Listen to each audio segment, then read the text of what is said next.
Got a question from Alyssa saying, when should you use the contrapositive? Are there certain kinds of problems to apply it to? Yes, there are. The biggest case I would apply it is in grouping logic games with multiple conditional rules. That's going to be the most useful application of this idea. There are also cases where even just a single conditional, it might be useful to do it. So for example, if you have a conditional that was not Y requires not X, well, it's easier to think in positive terms than negative terms. So if we took the contrapositive of that, we end up with X arrow Y, which is a much cleaner result, easier to interpret.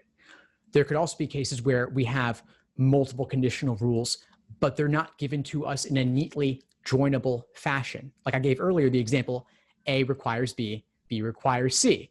Very straightforward to link those two.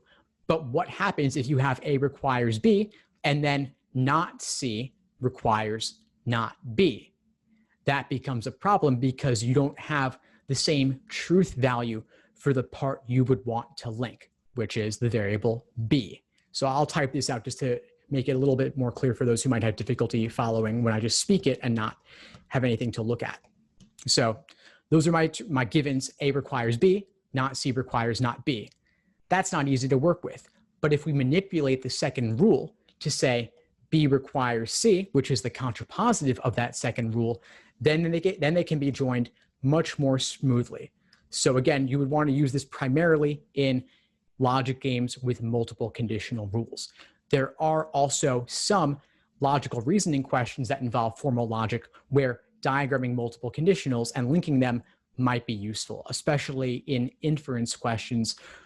We also had a class a few weeks back on sufficient assumption questions, and sufficient assumption questions often lend themselves to formal logic where diagramming could be useful. So look up the lesson on sufficient assumption questions for more on that.